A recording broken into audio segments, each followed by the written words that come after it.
新闻大白话，那么美国大选已经结束了，确定由川普当选。但是不管是拜登还是对川普，现在大陆似乎都已经准备好了。我们那天看到的是在秘鲁的 APEC 高峰会将上演拜习告别会，有人说这很像是拜登的毕业旅行，因为拜登即将出席这秘鲁的 APEC 高峰会。那么拜习预计会在他们的首都利马来会面，这也是两个人最后一次以国家元首的身份来会晤，双方的外交团队已经在有细节来磋商了，但是具体的日期目前还没有对外告知。但有人就说，这拜习会看起来更像是告别会，外界预期呢，拜登两个人呢都想要从这一次的峰会向下一任的总统川普来表达中美关系的讯息。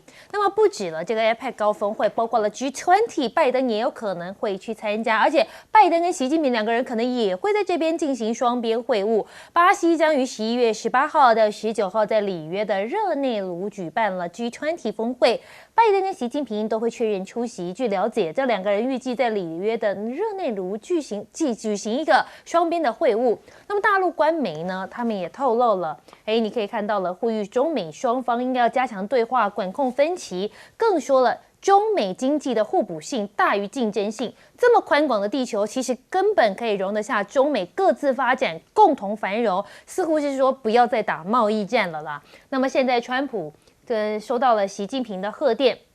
那么对于大陆这边说了3句话是意味最深长的，有牛弹琴就发文了，很多话都是竞选语言，一切都有得谈。更焦虑的其实不是我们，是乌克兰，是日本、韩国，是大西洋彼岸的欧洲，当然还有我们的台湾地区。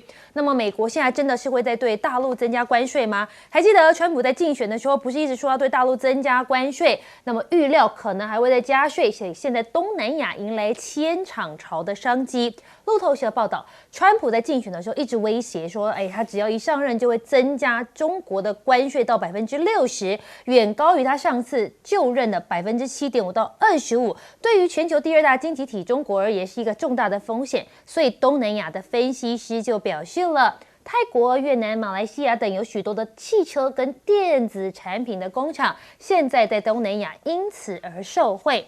那么现在《华尔街日报》也说了，川普如果征60%的关税，中国应对措施恐怕是有限的，因为2018年中美贸易战采取的绕道贸易跟货币贬值等措施，现在在处于房地产崩盘跟消费者信心疲软的中国，可能都是效果有限，所以可能要另外想办法了。那么川普上任如果真的加税的话，大陆外交部说贸易战其实是没有赢家的，他说贸易战没有赢家之外，也不利于全世界。那么川普当选，美中会怎么走下一步？人民日报说，应该要符合两国的利益稳定才行。当前的形势之下，两国的共同利益不减反增。那么稳定的中美关系，符合两国跟两国人民的根本利益，也符合时代的潮流。那么现在就连新加坡都很关注了，因为川普要重新回到白宫。那么这个新加坡总理就说了，希望美中可以竞争又合作，建立一个这样子的框架，让新加坡他们也愿意促成这样的关系。大陆现在最重要的当然就是跟美国一样，是要拼经济了，化解地方债务将达45兆。大陆的全国人大常会批准了6兆人民币地方政府的债务，限额自存存量的隐性债务，那么是近年来力度最大的化债举措。那么今年直接增加了地方化债资源，来到了10兆人民币。那么支持房地产市场健康发展，还有相关税收的政策，最近也在陆续推出了。而现在中国可以说是3箭齐发，要化解地方的债务。那么外媒也在关注，他们说这是中国近年来最雄心勃勃的财政计划之一，他们也希望来提振经济。路透社引述专家分析说，中国并没有释放全部的火力，要更了解美国新政府下一步到底要怎么做，他们才会有下一步的动作，也就是他们也是在一个观望的状态。那么现在也有人讲到了川普风险，美国经济的软着陆型变数，也有分析师现在在担心了，川普可能实施的支出政策会让成长加速，跟通膨也会直线上升，迫使 FED 在未来数个月暂停升息。那么对于就业市场降温之际，推升陷入一个不景气的风险。我们要先来请教一下韩明哥，你怎么看这个拜登的毕业旅行将在这 APEC 峰会，在 G20 都要跟习近平来会面？就是见面打打招呼，恭喜他毕业，大概就是这样。因为他已经是剩最后这1-2个月的时间，对，所以你能跟他达成什么承诺协议吗？没有意义啊。会不会其他国家不太买单他？所有人都不会买单他，因为很简单，你根本不知道川普上来之后会不会接受这些东西嘛。对，你川普上来，你要重新再谈一次，所以跟他没什么好谈的啊。所以这个就是我觉得大家展现风度的时候。毕竟他现在还是当时第一大国的领袖嘛，所以就给他一点面子，就陪他聊聊天，陪老人家散散步，大概就是这样，基本上就是这样啊，不然还能谈什么？没有什么好谈的啊，就是这样。所以我觉得就行礼如仪吧，也不会有什么重大，至少中美之间不会有。那反倒是大陆跟其他国家会有哪一些进展，我们大家再来看。那至于说，川普上来到底会不会一定去做出他在选举里头所说的事情？其实目前没有人知道。我看搞不好川普自己都不知道，因为他是一个说变就变的人。然后他过去选举语言也有兑现承诺，比如说他在墨西哥那边真的弄了个围墙，对不对？可是也有很多他说了一大堆，根本什么也没做。像我之前也举过一个例子，他当时第一次在竞选的时候，他就说要让那个日本每年负担80亿美元的军费，结果呢，在他任内，日本基本上没涨，他们就在谈而已。然后等他卸任了之后，拜登才谈成了，每年增加大概1亿多美金，大概就是这样子而已啊。那他上来，他这次喊100亿，你觉得他一定做得到吗？我觉得也未必，因为日本也一定会想尽办法去跟他谈。所以我觉得川普是个商人，只要商人的原则是，反正我先开出价码来。接下来就看你怎么谈，就看你怎么讨价还价。所以我觉得大陆这边大概也是这个样子。因为对大陆来说，很多人说大陆会很怕，其实没什么好怕的。为什么？因为4年前就跟川普交过手了。当时中美贸易战的结果，你有看到中国大陆损失很大吗？美国自己的损失好像也不轻啊。这个就是大陆已经有个底气在这个地方。那再来呢？对大陆来说，所有的东西不管是川普当选也好，贺锦丽当选也好，他心里也有数。美国始终都是要对付中国大陆的。那你说什么双方要追求共同利益什么的，我告诉你不会有这种事。美国基本上的原则就是，今天并不是因为中国大陆的经济发展或其他什么状况会威胁到美国，不是这个意思啊。美国真正的意思就是我是世界霸主，我不容你挑战。你今天中国大陆的发展已经威胁到我美国了。可能会动摇我美国在世界上的霸主地位，所以我一定要把你打下来，这个才是美国人心里头要说的。所以在这种状况下，他对中国大陆的打压是绝对不会减低的，他一定会增加，只是他增加在哪一个方面，然后这样增加的结果是单纯只有中国大陆受害呢，还是美国要跟着一起受害呢？甚至全球的经济跟着一起被拖下水呢？这个就是我们必须未来要去观察的重点。那问题是，拜登，你看他上次讲得很严重。结果他实际上真正的关税最高只不过到25%，那这一次喊出60%，甚至100%，甚至我记得有一次最夸张的时候，我要跟他征2000%的关税，那他做得到吗？我也不认为他做得到。所以这个未来就看双方如何去发展。那川普毕竟是一个不可测居多的人，那甚至他周边的这些，你看他现在最近正在找他的幕僚啊，很多人在预期谁会回去，谁会回来。大家不要忘记，川普第一任的时候，他2/3的幕僚后来都离他而去，而且这其中大概有一半还写书在骂他，所以未来到底会怎么样，真的很难预料。我觉得大家也不用太过担心。好，那我们来请教一下杨老师，当川普第一任的时候引发了中美贸易战，你觉得现在第二任上来之后，还会有2.0的中美贸易战吗？预期应该是一定会有啦。不过其实我反而更觉得川普上来对台湾没有压力吗？我们应不应该来讨论川普上来他的第二任对台湾的安全、经济、政治会产生什么影响？因为他说要付保护费啊，他说对所有的国家都要征10%，那就包含台湾。你知道我们台湾其实在2023年去年是美国的第7大贸易伙伴，然后呢，我们大概出口878亿，出超来到了480亿。你觉得川普要增加关税会不会针对台湾？而这里面出超的480亿里面有将近一半是非科技产品，也就是你要付税的。现在大概平均只有2%的税进入到美国市场，如果将来变成10%，台湾还有利润吗？是不是？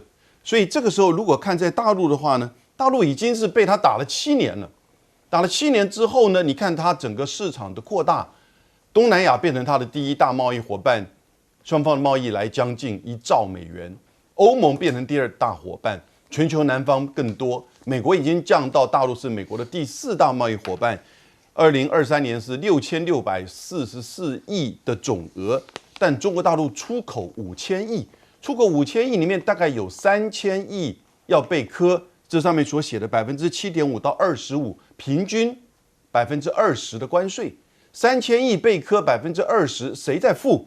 美国的机构研究，90%是美国的这个消费者跟美国的进口商在付。好，所以呢，事实上，拜登这次会输在通膨，通膨会不会有很大一部分原因，就是因为来自于3000亿的中国商品被多付了20%的税，造成的价格垫高而产生的通膨呢？当然有。所以换言之，而且这些东西表示说是3000亿哦，是美国人一定要用的，不管是民生品还是原料还是这个零件，对不对？那如果你把这一部分提高到60%，那就不要玩了，这美国的经济不要玩。所以也不是说，当然会有一些厂商中国+1到东南亚去做进一步的投资，这就刚好，因为美国川普从来不重视东南亚，拜登也不重视东南亚，东南亚已经变成中国的整个就是亚洲供应链的环节。所以你看，印尼总统上来第一站先是访问北京了。如果现在这个中国+1因为川普的税来更进一步，中国的这个企业更进一步前往东南亚投资的话，那其实只是把中国跟东南亚结成一个供应链、一个市场。美国在帮助中国的贸易扩大跟贸易移转，一直都是这样子。现在更进一步帮助。我们现在看看我们自己的问题哈，台湾自己的问题，这个保护费要交多少？保护费不是只有军购，你这个就是关税也是啊。所以我觉得其实我们现在反而要问的是，台湾怎么面对川普2.0？好，我们请教一下舰长，那你怎么看？尤其是现在大陆也在准备要全力拼经济，甚至是3箭齐发呢？我觉得关心中国大陆经济的朋友，一定经常偶尔会看到一些非常负面的一些报道。那我也曾经看过一个网络的节目，那当然他们是绿营的，因为它的点阅率非常高，所以我就进去看，他就是谈中国大陆的经济。那当时的那位专家是大学教授，他在讲了1个多小时的里面，他不是乱讲，他都是有一些数字的。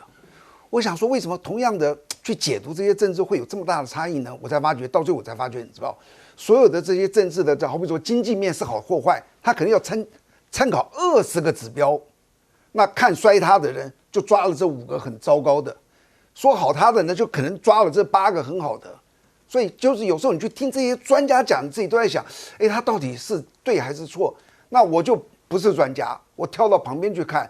以我这样简单看，我觉得中国大陆我其实不是很担心的。第一个就是中国大陆外汇存底最高，你说一个人家庭会经济崩盘，他们家没钱呐，中国外汇存底最高。第二个，人民储蓄率最高。第三个，他政府最专业，你知道吧？他所有的做这个财经的是一路上来都是在做财经的，他的政策是持续的，不像我们民主国家的问题在哪？他可能派了一个完全外行的人跑去管交通。完全外行的人跑去跑财经，你看最近又跑了个完全外行的人跑了个金融的那个什么国际金融董事长，3天就不干，这就是所谓民主的缺点，因为他可以找一些不专业的人去做一些事情。那第4个呢，就是中国的内需太大了，所以就是我万一外面遇到挫折，我内需还能够解决一大问题。还有第5个就是它的制造业。是全世界这么的庞大，超过大概全世界50%。一个制造业，你想要叫它垮，那需要很慢的时间。可是像美国是金融如果要让它垮，它可能就在一个黑天鹅，就再来一次2008的这个次贷风暴，它可能就会垮掉。所以我个人来看呢，我不是很担心的。但是我非常同意刚刚杨老师说的一点就是川普这上来他这个叫做关税的这些报告，你知道川普对全世界的关税都是在那里。盯着有人说他在他的办公室里面有一个所有对美国出超啊、逆超最多的国家，他给他排了一个排行榜，哎呀，一直下来，每人就在看我要怎么样对这个国家。我在4、5年前我就看到过一个影片，就是说川普在美国在跟好比说德国打一个这个关税战，哇，那个要求是非常严格的。那个政府当时我在看，哇，这不就跟中国大陆当时的是一样吗？川普眼中没有差异，他就是你只要赚我多少钱，我就要把你赚回来。那为什么？我看了一下，立刻我看啊，哇，2023前10名，刚刚这个杨老师有提到，台湾是双边贸易第7名，对不对？单独台湾输入到美国的叫做出超啊，台湾排第5，分别1是中国、越南什么什么，台湾排第5。所以你知道台湾是一个他上来他会重重打的一个对象。那为什么台湾要特别担心？你知道，因为台湾小，不耐打，中国大陆这么大。你夯邦邦打了我又有内需，我又有制造业，我又有这么多的储蓄，他耐打，所以我觉得台湾要远比大陆更担心这次川普的2.0。好，我们稍微休息一下，广告机会回来带您继续讨论。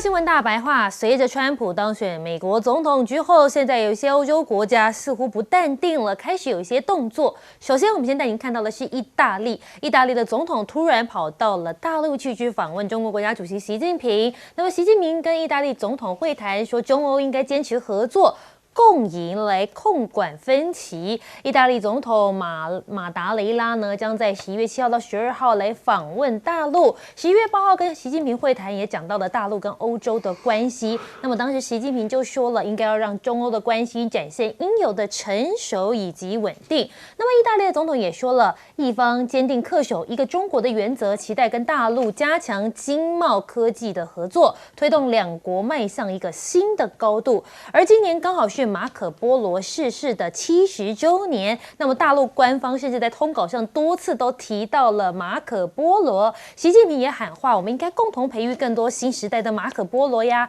马可波罗打开西方世界认识中国的窗口，一代代的使者接续的让谱好这两国的友好篇章，树立世界不同文明平等对话、共同发展的典范。好，我们带你看到呢，这一次意大利总统的访华行，11月7号呢，当时你可以看到习近平还赠送给意大利总统他一个嫦娥5号的月球土壤。那么11月7号的时候，当时呢他是到北京颐和园去参访嘛。11月8号的时候，习近平夫妇还陪他们呢去看这个音乐会。11月9号，意大利总统下午将在北京大学发表一个公开的演讲。那么重点也是探讨两国的国际政治领域的共同立场。而现在川普就要上任了，在剩下不到几个月的时间。那么当然现在欧洲就很紧张了。第一个跳出来的是谁？法国总统马克宏，他说这个世界是由草食动物跟肉食动物组成的。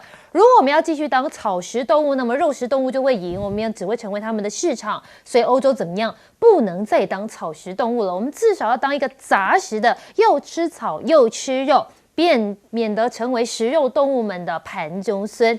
他说，我们总以为应该将地缘政治交给美国，把经济成长依赖于中国大陆的客户，把科技创新寄望在美国科技的巨头，但是这好像不是一个最好的策略。川普现在关税人回归了，高盛就吐说这个欧洲大国惨了，因为 GDP 成长可能只剩下一半不到。那么随着川普再次要回到白宫，他的保护主义政策也受到外界关注。其中高盛就预估对德国打击最大，预计2025年德国经济只会成长0.5%，比先前预测的数值还要少一半。专家认为，大陆呢非常有可能会找到因应关税政策的方法，但是对于欧洲的国家来说，恐怕就是一场难以避免的灾难。这个时候，俄罗斯总统普京也讲话了，他怎么讲呢？我们带你一起来听听看。Вот чего в Европе не хватает вот сейчас? Ответа, как мозгов вам не хватает. Вы знаете, не потому что они глупые, нет. А потому что решения в сфере экономики принимаются политиками, которые к экономике не имеют никакого отношения.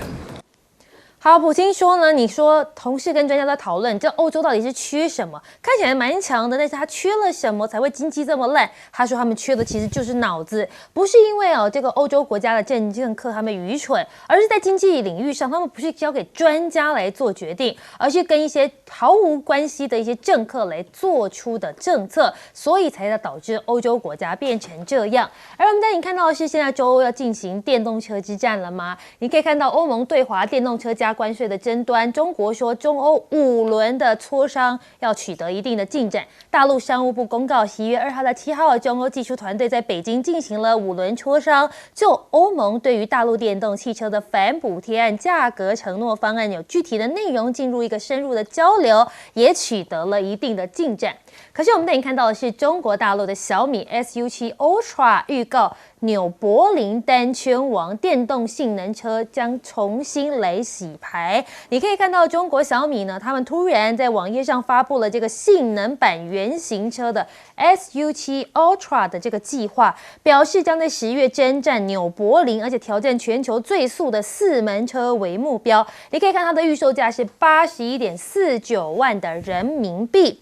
那么中国10月汽车销量大幅的增长，那么得益于补贴跟强劲的需求。那么10月新能源乘用车市场零售是119.6万辆，同期呢比较增长了56.7%。比亚迪月销量再度创下新高，11月全球乘用车的销量可以说是暴增66%，达到创纪录的50.526辆。我们要先来请教一下韩彬哥，你怎么看意大利总统突然跑到大陆去访问？意大利总统到大陆去，当然，因为意大利其实一直希望能够跟中国大陆有进一步的经济发展。虽然说他们已经离开了梅洛尼，已经让他们离开了这个“一带一路”，但他还是希望能够有更多的其他的东西。那你看，习近平最近这几年，他对外国的策略就是这样：只要你没有跟我正式翻脸，我对你都很好，我就想尽办法盛大的接待你，然后让你宾至如归，让你觉得中国大陆对你是非常友善友好的，然后想办法争取你的支持。所以你看，他这次还送他什么？送他月壤，那个 NASA 要了半天要不到，直接被打回票，就他就送他意大利拿到了。对啊，意大利拿到了，所以我看美国可能会赶快去跟意大利要，给我一点。对啊，可能会去跟他拿，因为意大利、美国跟他要他大概也不敢不给。所以不过这个东西，我想中国大陆送他那个应该是有处理过的，恐怕 NASA 去跟他要也不见得会有用。那只是这个马克宏很有趣，马克宏说，我们不能当草食动物，我们一定要当肉食动物，至少要变杂食动物。其实他的意思当然就是说，要让整个我们不能够再依靠美国、依靠中国大陆，我们要自己起来。可是有这么简单吗？那过去历届的法国总统难道不知道这个道理吗？每个人都知道。问题就是你法国怎么起来？法国也曾经离开过北约啊。那问题是后来为什么你要回去？因为你独木难支嘛。就这样的一个问题嘛。其实他有一个错误的观念，认为肉食动物是统治草食动物，你根本错了。其实，在草原上真正称霸的是草食动物，不是肉食动物。肉食动物只是蹭饭吃的，好吗？就是这样而已，这是事实啊。你去看数量，是草食动物多还是肉食动物多？对啊，而且非洲草原上最大的动物是什么？是大象，也不是老虎、啊，对不对？也不是狮子啊，对不对？所以我觉得不要有那种错误的观念哦。那当然，普丁会去嘲讽说，西方为什么会犯这么多错误，是因为他们用了不对的人，然后是因为他们都很愚蠢。可是我必须讲，俄罗斯也犯了不少错误。讲实在话，事实也是这样子啊。你当初乌克兰的局面会搞成这样，难道普丁你的决策没有错吗？你的决策也错误一堆啊。只是西方超出了对自己的自信，超出了他们自己实际的实力，导致了今天这个后果。那俄罗斯自己也是这样。那当然，俄罗斯现在慢慢好像重新站稳脚步，可是未来变数其实还是很多。所以我认为普丁也不要太骄傲。其实俄罗斯现在的情况还是很艰困。好，那我们请教一下姚老师，你又是怎么看？现在好像马克宏蛮紧张的。我先讲一下，就是这个习近平写信给川普的这个内容哈。那其实简单的讲，川普大家都知道，他叫做美国优先。然后呢，习近平说，其实中美之间这个太平洋这个世界这么大，可以共存，可以双赢。那美国优先跟中美双赢，难道一定是天生仇家吗？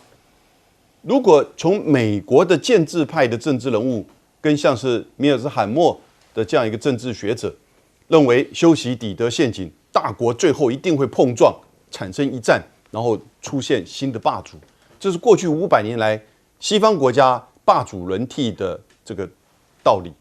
可是问题是，中国大陆有需要去跟你全球争霸吗？目前看起来是真的没有。那因此，美国优先，第一个并不等于孤立主义；第二个，美国优先不一定和中美这个相互的共存双赢绝对的矛盾。我觉得接下来这一段时间，川普的这4年，我觉得其实双方会不断的试探，看看是不是能证明他不一定是天生仇家。欧洲过去400年来，从1648年真正出现国际体系，到二次大战结束400年来，不都是你欧洲在写历史吗？大家觉得欧洲人写的历史怎么样？是帝国主义，是殖民主义，是剥削，是战争呢？战争从欧洲打到全世界。二次大战之后呢，还好因为核武出现了，大国不敢去直接打仗了，所以呢就不断的出现代理战争，去消耗他的敌人。现在你看到的是，欧洲不可能再回来重写改写历史，因为他也没有自己的一个主轴。欧洲也是一个分散的。那最主要是，就像马克宏自己讲的，你把地缘政治交给美国的嘛，那你现在不是把经济成长依赖中国大陆，是你必须要依靠它了。现在不是中国大陆，现在是整个亚洲了。那最后我讲这个小米这个小米的部分，你看我亲自到小米工厂、汽车工厂去看过，我看过好几款不同颜色，因为它只有一款车，那不同颜色，它总共有9种颜色的这个小米，然后呢，当场我还想买那个杯子啊，它那个不同颜色涂的那个杯子啊，哇，太热门，买不到，网络上都买不到，当场买都买不到。小米最便宜才多少钱？21.59万人民币。现在说有可能会进台湾的话呢，他们是说大概最便宜的95.6万台币。接下来再加20万的这个台币，有3款。现在性能款的80万人民币，哇！你想想看，从21万到80万，那就是4倍的价钱。所以它整个里面的引擎所有的东西完全不一样，才能够去跟全世界做竞争。它走的是国际竞争，打的是国际赛。那小米就这么一款车能够做到，其实你不得不佩服大陆在电动车上的发展。那我们想要来问一下舰长，你又是怎么看呢？我要说一下这个小米这个车子，它到纽北赛道去证实它自己的性能我看到的时候是非常的讶异的。什么是纽北赛道呢？在德国，那以前有个 F1 赛车的赛车场，它那个高度差异可以到400多公尺，就是整个的赛一圈转来转去的。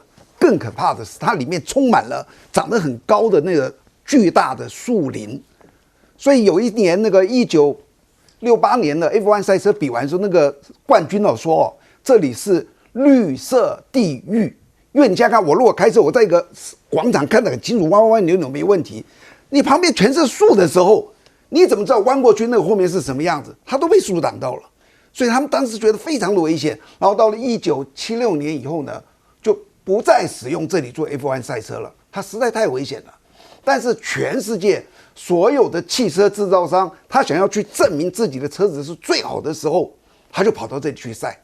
那这次小米的这个 SU7 Ultra， 它就是挑战这个。对，你这里写的说是10月计划嘛，它已经赛完了啊，现在是11月了，你不要看，对，它已经创下了全世界最快的记录。你别以为这个赛车手好，你要想想看，加速、瞬间加速、转、扭转、操控。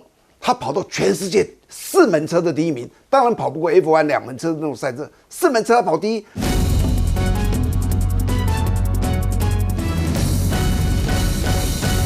其其实呢，在武力之外，我们也来看看文化力啊。接下来要来讲的是呢，这个欧洲的问题了。川普上任之后呢，其实欧洲也要开始思考一下，要站在什么样的位置。来，这一位来到中方访问的是意大利总统习近平，跟他会谈的时候强调了，中欧呢应该要坚持合作共赢，控管分歧。那也希望呢彼此之间大家可以成熟稳定的来发展关系。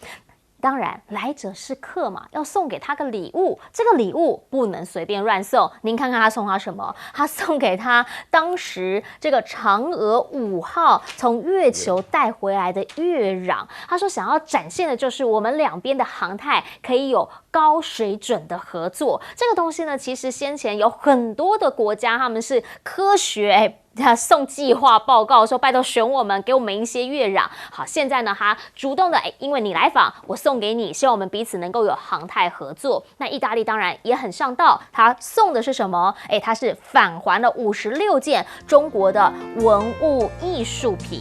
来看到这一些呢，通通都是当年呢流落在外的。现在意大利呢将这56件中国的文物艺术品给返还。那在里面呢，人民大会堂的展出8件里头说，其实有很多都是意大利返还的中国境外流失文物，5000年历史现在通通还到中国。那这当然呢，对于中方来说也是一个蛮重要的意涵。中欧之间其实是可以自己发展自己的道路的。但您来看到的是，譬如说啦，不同的命题嘛，基建这个很多时候就是中方他有很多实际上面的经验，以及他现在在资金上面啦，在人力上面啦，在机械上面啦，他确实在基建这个领域是有一席之地的。所以欧洲这边呢就决定了，什么欧盟出资啊，中汽来承建。当地人也说，当然好啊，毕竟2021年那个时候我们不是跟美国要推出一个全球门户基建计划吗？要抗衡中国。但3年过去了，很多项目呢基本上现在好像都没有什么样的动起来，所以也希望呢说这一些能够在这个时空背景的转换之下能够再动起来。而至于啦，美国跟中国现在川普上任之后会不会有一些什么样的转圜之地？欧洲经济上下很明确的就是因为俄乌战的关系，因为种种的因素落后于美国。那如果说原料跟战略技术呢对中方的这些依赖性也增加，那他们也很担心两边要是都没有的话，他们会不会缓慢死亡？所以马克龙才会跳出来呼吁大家不要做草食性动物，我们要长出牙齿，我们不吃别人就会被人家给吃掉。好，如果是这样子的话，欧洲现在会走什么样的一个道路呢？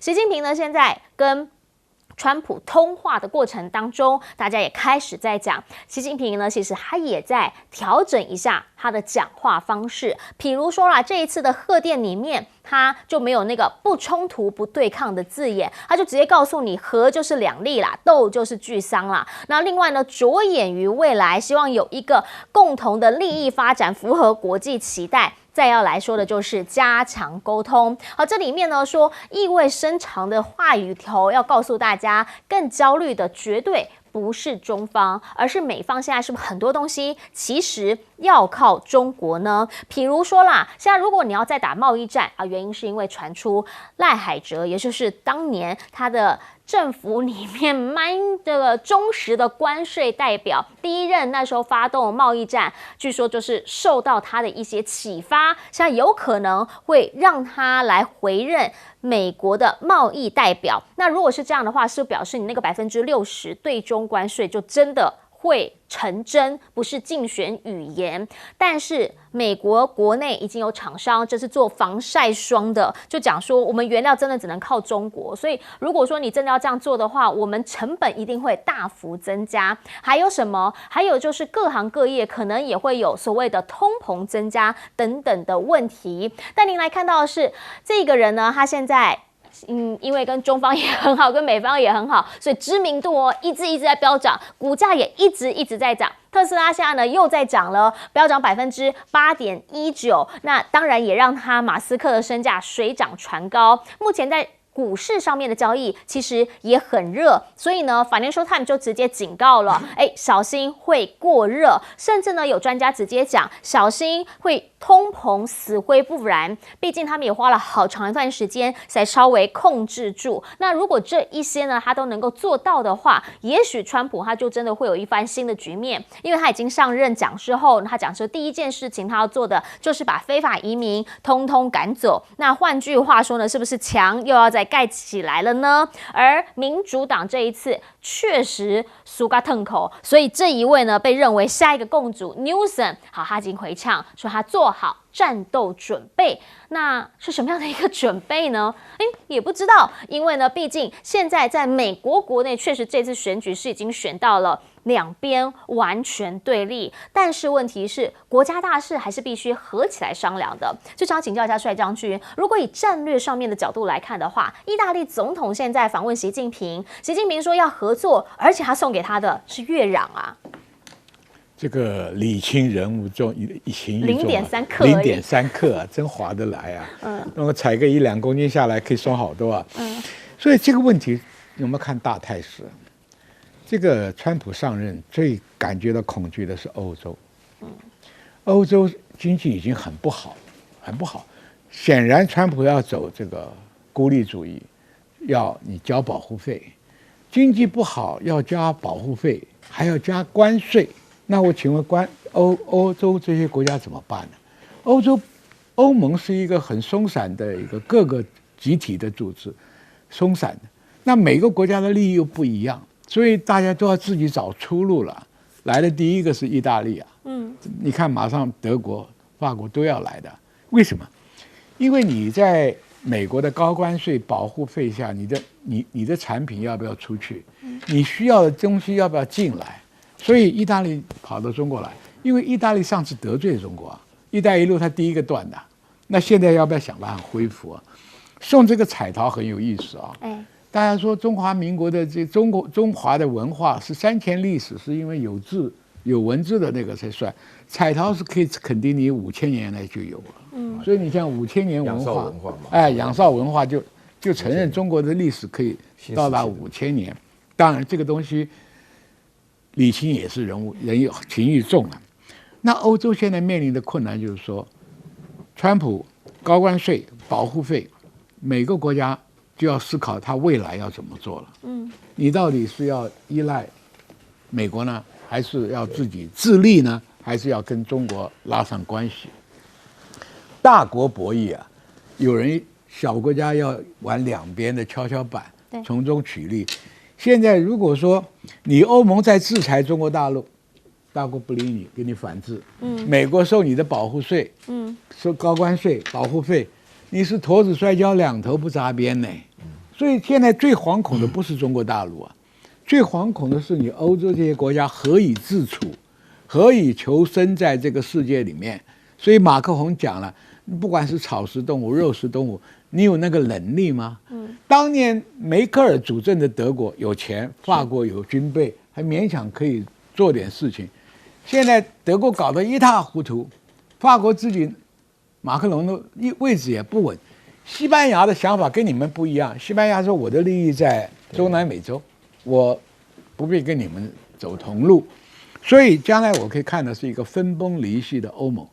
你要站在川普的想法是什么？你各位要注意啊，他只干4年了。他4年开头把移民赶出去，他可以做，他不一定全部赶得出去，他至少很容易做，高墙一竖把人遣返。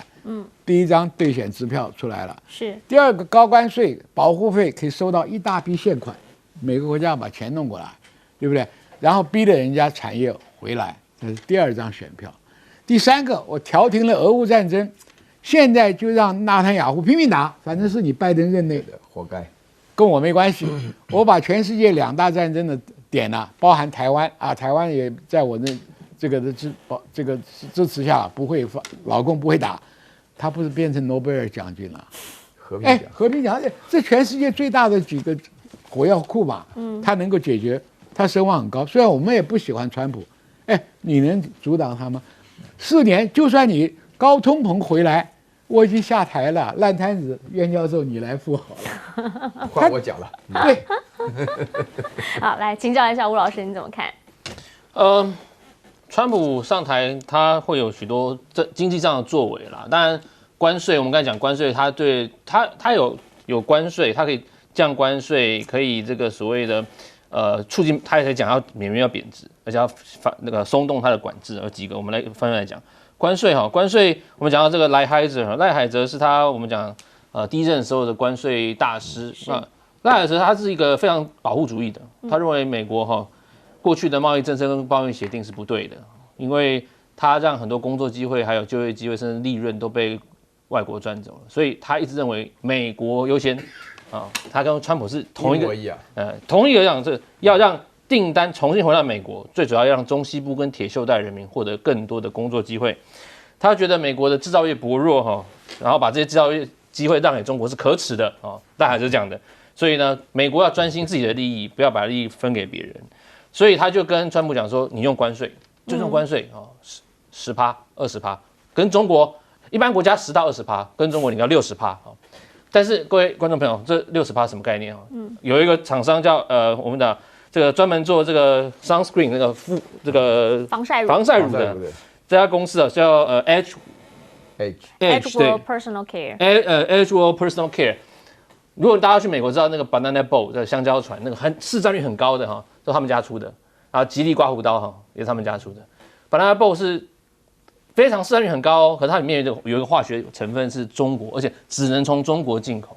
当然他们这个老板叫 Sullivan 就没有说那个化学成分是什么，但是说这个呢是不可取代，它不能去找别的国家来进口，所以这个东西如果川普他们现在科25%的关税了，对这个化学产品科25%。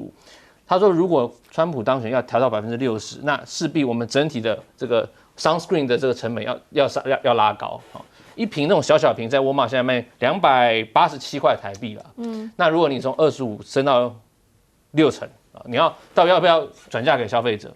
那当然有一说，他们说现在不会调整价格，但是未来有可能会调整价格所以在关税的方面如果你以科10%的关税，彼得森研究所认为一般老百姓的生活费一年会增加$2600，甚至可能到$6500都有可能。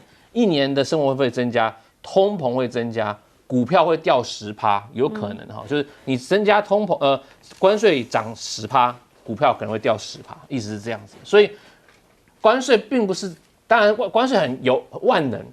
但是它不是全部，所以为什么拜登执政的时候，那时候戴奇说，我们干嘛一直磕中国大陆内衣跟脚踏车的关税？那磕下去，我们东西都涨了。所以其实关税你要适当去使用。就如何灵活使用，重点是苑老师要让百姓活得下去啊。我跟你讲其实这个政策都是矛盾的了。欧洲的政策也是矛盾的，然后这个美国川普的政策更是矛盾的。为什么呢？因为欧洲本来前一阵子意大利还带头退出一带一路，现在的话呢，就是英国啦、西班牙啦、意大利啦，他们在投票的关税的时候还支持要加征关税，自己的总理都跑来了。欧盟快结束了，你知道吗？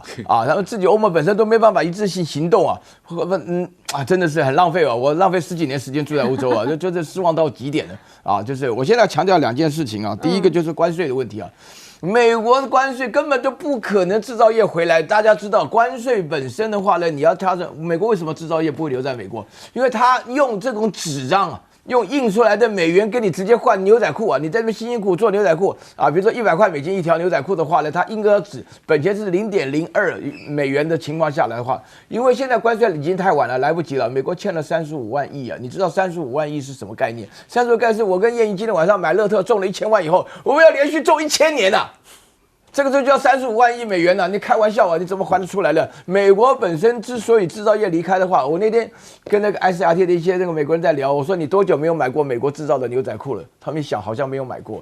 这美国人不可能连牛仔裤都做不出来，还乱加关税，你自己本身话呢会导致所有转嫁到这个消费群众上来讲就是通货膨胀嘛。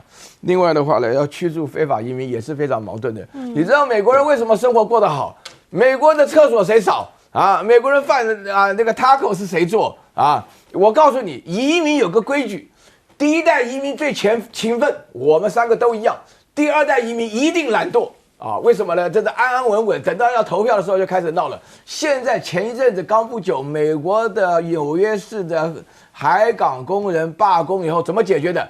每个钟头64块美元解决的。你算了看，我这算了不得了啊，相当于每个工人一个月的薪水就是20几万啊，不止啊。对不对？在这种情况下，我要请问大家，美国的生活贵成这个样子，然后欠这么多钱，有很多东西的话呢，你不用这些非法移工，你要怎么解决这个问题？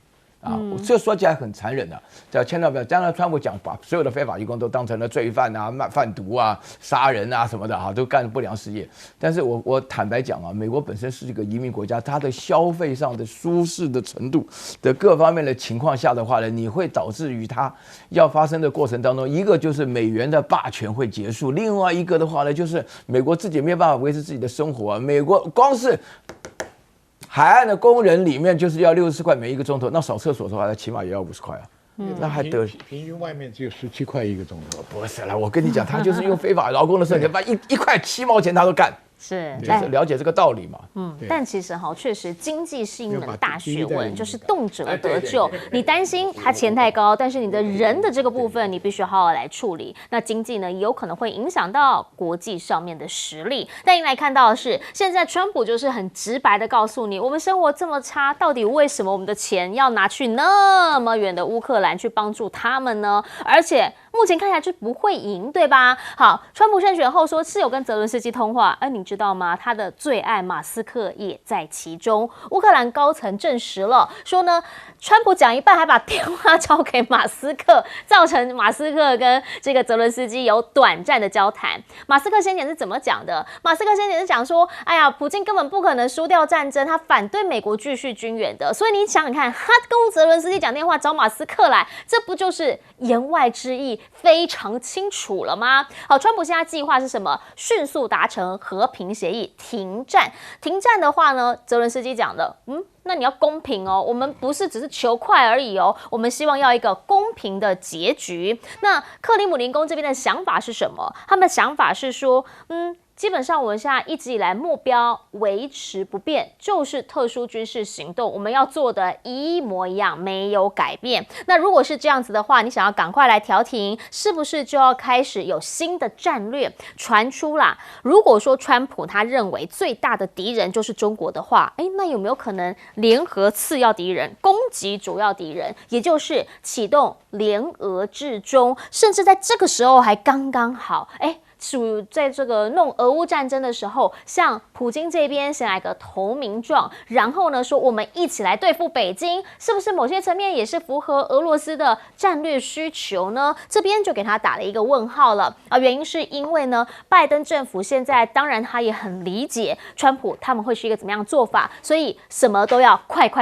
以前军事承包商不能进去，现在让他们进去，修 F-16，修爱国者防空飞弹。那欧盟这边也开始在准备，川普呢如果不给钱的话，我们要不要自己单独的继续对乌克兰进行援助？冯德莱恩则说了，突然在这个时候讲说我们考虑用美国的天然气取代俄罗斯，大家就想问，所以这个是想换吗？还是什么意思呢？战争都打几年了，快3年了，你现在才想说我要用美国天然气取代俄罗斯，在川普上任即将选上要就任的这段期间，代表什么样的意涵呢？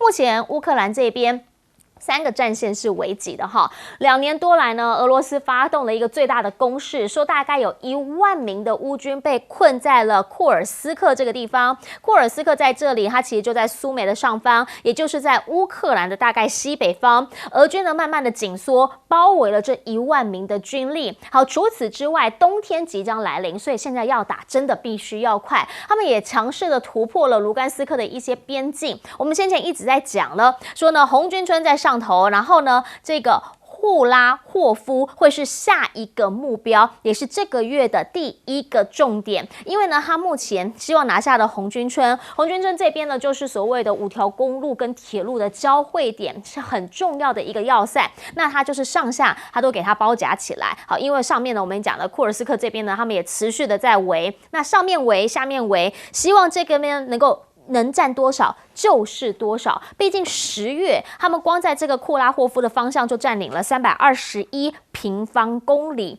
然后呢，也在旁边的这一些城镇里头占了53点多平方公里、46点多平方公里，拼命的往前冲，就是要赶在时间点的这个上头，甚至军力不够怎么办？普京现在这个真的是那个时候，我记得我们有前委员曾经提过这样的想法，晚上啊切网路啊、关灯啊、用爱发电。现在他说呢，也要设立一个性部门，说鼓励大家生小孩，甚至呢，如果你在家顾小孩的话，国家还会给你钱。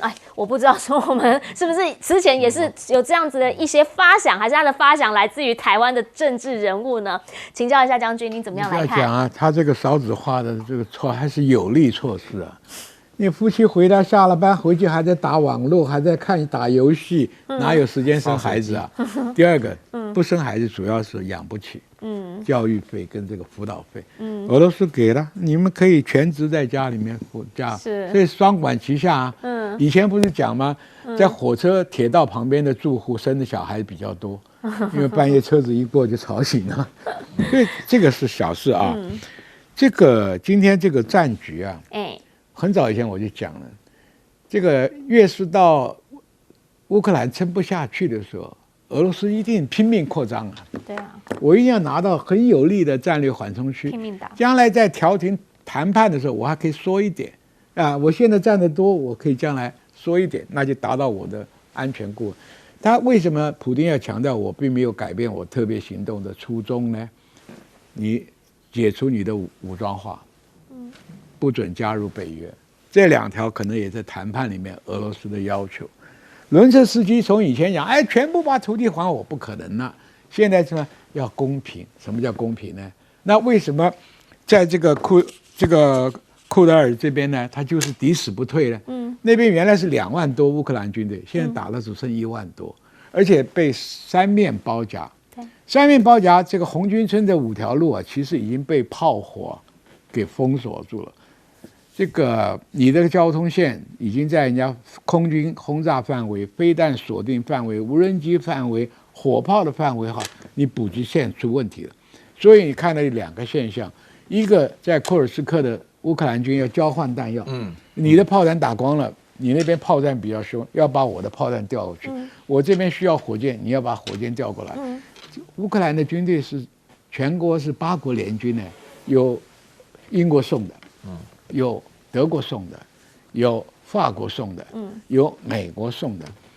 这个每个国家的炮弹口径不太一样，这个弹药能不能适时适地送到该用的单位，就是一个大学问。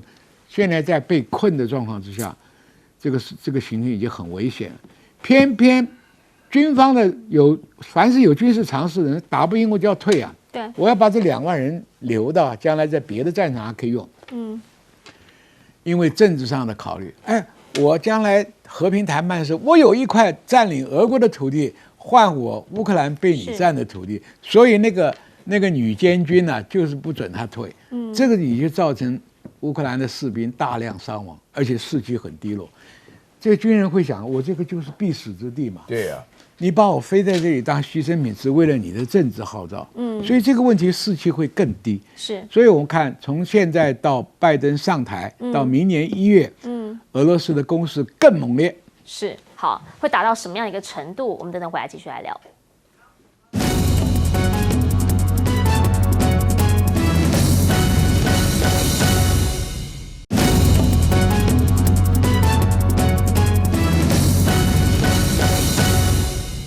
我们讲到川普选上之后，现在有没有可能联合次要敌人打主要敌人？请教吴老师。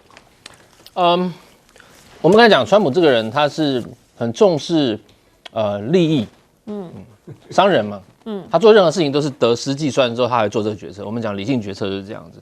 你在做任何决策，包括战争，你要打仗，你要会计算，你要你的成本跟你的我们讲 utility 效用加成之后做决断，你才会打仗。他觉得战争对他来讲都是没有任何利益的，他不会做，他自己讲的。所以他说我16年到2020年，我任内没有发生战争啊。对，拜登你当总统，你全部都在你任内打仗。他辩论第一场那时候还是跟拜登辩论的时候说，我任内都没打仗啊，就你任内打仗啊，打仗打成这样子哈，所以都你的错。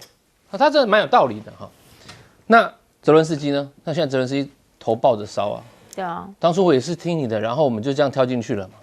你现在而且你也不断，拜登不断给他军援嘛，超过500-600亿了。今年又给了陆续4亿美金，给了3次，好几次，啊，给了很多炮弹，给了弹药。然后之前有一个法案900亿，美国参议院过了900亿的援助法案，里面有600亿也是给乌克兰。对，好，可是泽伦斯基说我只拿到1/10，这下不然都没有来。他现在有说要加快给的啦。快给了哈，还没全部拿到。那川普上任之后，那些东西要不要给完？那给完之后会不会有新的？那川普会有决定说，那中战原则是什么？乌克兰你要不要先想想看？啊，你要怎么样决定你这个来谈判一下？我不要再打仗，我也不要再花钱了。啊，其实川普他不太想花钱。那如果是这样的话，其实我们看，那他不是只有乌克兰，中东也是。中东有一个问题，最大的问题就是，其实中东问题是这一次贺锦丽掉选票非常大的一个原因。是。我们知道这个贺锦丽又要一方面讨好这个犹太人，犹太的这个联盟，一方面又要照顾，又要说我要支持阿拉伯黎巴嫩。密西根州是这个有阿拉伯人最多的，这一次在密西根州底特律的选票，他少了5%，贺锦丽少了5%。那边有个城市叫 Dearborn， 在底特律旁边，选票足足少了一半。那阿拉伯城市根本不想投贺锦丽。问题是，川普上来他还是要解决中东问题。因为大家也在等着看，所以我觉得美国的这个所谓全球主义或者战略退缩或者这个孤立主义会很明显的会再回来，自由主义可能会消失。好，先进广告，等等回来要请岳老师总结了。自由主义可能会消失。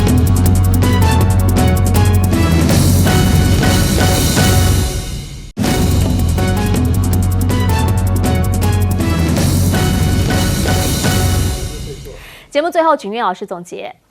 哎，不好意思讲总结啊，但是觉得我这个事后的话呢，大家问我说是川普当上了美国第47任总统以后呢，谁最倒霉，谁最害怕啊？那么排名嘛，那第一名的话呢，当然是泽伦斯基嘛，对不对？毫无疑问的嘛。那今天看得很明显，他跟川普打电话，川普接了他的电话，没错，但是一下就交给马斯克。马斯克的立场是最残忍的，就是说你根本都没希望，你在开什么玩笑？好了，川普把这个实话说出来。然后第二个倒霉的话呢，就是这冯德莱恩的。冯德莱恩的话呢，就是带头拍美国马屁，拍成今天这个结果。那整个欧洲，我们刚刚提到过啊，欧洲本身来讲的话呢，也不认为冯德莱恩具有任何的领导能力啊，也不听他这一套啊。然后现在的话呢，马克龙倒是说出一句话，就说我们以前都是素食主义，现在我们要开始吃肉了。